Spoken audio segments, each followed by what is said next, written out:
This tactic made Nottingham Forest finish in 6th place and West Ham finishing in 5th place. Trust me, you're gonna want this tactic. Yes, gang, welcome back to the YouTube channel, man. Today's video is going to be another tactic for you guys, man. So before we made the perfect 4-3-3, and this one right here is the perfect 4-3-3 2.0. And trust me, it's done madness. As you've seen before, West Ham finishing in 5th place, Nottingham Forest finishing in 6th place. But before we get into this, people, make sure you hit that like button, leave a comment, let me see what other tactics you're trying to see, and don't forget to hit that subscribe. Let's get straight into it though. Alright people, and here we are with West Ham, and as you can see, these guys have finished in 5th place. I decided to use West Ham and Nottingham Forest to test the tactic, because when I watch other people's videos, I always see complaints that it's easy to use a big team, etc, etc. So I decided to use smaller teams and see if we can find some sort of meta and something that helps the smaller teams do much better than predicted, man. At the beginning of the season, I'm sure West Ham were predicted to finish in about 12th place, and Nottingham Forest were predicted to finish in the bottom 3. So to even get them top half is an achievement, but to get them in the European spots. But yeah, let's have a look into the breakdown of West Ham's team and see exactly what they've done, man, before we get into the tactic. So we're going to have a look at the league table and then go straight to the team overall. As you can see, points per game, they were joint 4th with Man United. Most goals scored, they were 8th, which is very good. Most shots, they were 6th. Fewest shots conceded, 6th place as well. Best pass completion, they were 4th. Most possession, 5th place. To be honest, I did not think this tactic would be a possession based, but to get 55 on average as West Ham is very good, honestly. Most tackles won, they were 8th place. Most dribbles made, nowhere to be seen. Most clean sheets, they came joint 3rd with Everton with 15 clean sheets in 38 games. And then the fewest goals conceded, they only conceded 38 goals in 38 games, which is absolutely great, man. I would not be complaining about that, honestly, man. If you look at the player overalls as well, most goals, no one to be seen there. Most assists, Jared Bowen 4th with Anthony on 10 and Trossard on 10. Most shots, no one to be seen. Most man of the matches, nowhere to be seen as well. I don't think we're going to see anyone anywhere, honestly. Okay, we got Ogbonna with the best pass completion, 5th best pass completion in the league. Most tackles won, nowhere to be seen. Most dribbles made, Jared Bowen again. So it looks like Jared Bowen was very key to this team doing well. And then Areola with the 4th most clean sheets in the league with 14 in 37 games.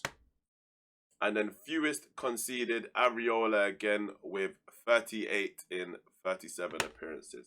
Absolutely lovely stuff. But we're going to move over to Nottingham Forest and see how they fared as well. And wait, I just clocked that Arsenal won the league in this save. That is absolutely crazy. That's something we do not need to see in real life. Trust me, I don't want to see that. But yeah, let's move over to the Nottingham Forest save. And here we are with Nottingham Forest. And as you can see straight away, Brentford really and truly could have got the 6th place. But they didn't, so who cares, man? I don't care. I don't care. Honestly, they've done it. And now we want to go straight into the details of the team. Let's have a look, man. Most points per game, Nottingham Forest joint 5th with Newcastle. 5th on the most goals scored with 62 in 38 matches.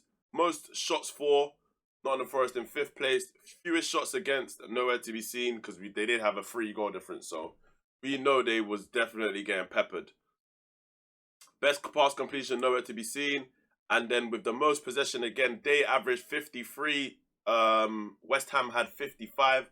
So we can see this tactic does focus a bit on possession. But yeah, it wasn't intended to do that, honestly. Most tackles won are nowhere to be seen. And most dribbles made, they are nowhere to be seen. The most clean sheets, they're definitely not going to be there. And for fewest conceded, they are not going to be there. But we'll get into the player overview now as well. Most goals, we have Taiwo Owoni with 20 goals in 37 appearances. Shout out to the Nigerian striker. He came 6th. 20 goals, man. That's great, honestly. Most assists, there's no one in the team on there. Let's just have a look if anyone. Emmanuel Dennis and Morgan Gibbs, both with 8 assists in the Premier League. So it's not too bad, honestly. Most shots, Taiwo Owoni with 116 in 6th place. Most man of the matches, no one to be seen there. Most key passes, you have Renan Lodil, or Lodi, whatever you call him, bruv, with 98 key passes. Best pass completion, no one there. Most tackles won, nobody is there. Most dribbles made, nobody's there. Clean sheets and fewest done, nobody is going to be there. And we can see Jesse Lingard with the most pressures. So you know what we're doing already. It's a pressing tactic, man. You lot, I told you lot, every single time you see a tactic on my page, trust me, it's probably going to be some sort of gegenpress in some shape or form. But let's get straight into the tactic right now, man. Here it is. It is a 4-3-3. The perfect 4-3-3 2.0. And let's get straight into it, man.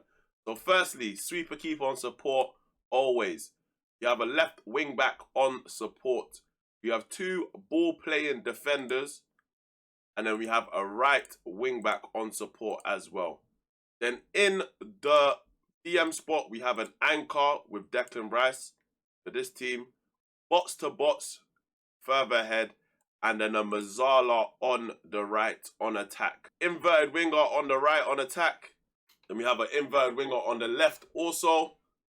And then an advanced forward up front, man. So straight away for the mentality, you can see it is attacking straight away, man. We're going for it, honestly. We are trying to win these games. We're trying to pressure the opposition into making loads of mistakes, winning the ball back high and scoring goals. That's what we're trying to do, man. And then we've gone with fairly wide, play out of defense, shorter passing directness, tempo slightly higher, work the ball into a box, and also be more expressive, man. I don't think a lot of people use this, but personally, I want my team to just do some madnesses on the pitch. Honestly, I want to see everything, man. If you don't want to do bicycle kicks, do bicycle kicks. Do anything. Rabonas, everything. Express yourselves and make something happen out there, lads, man.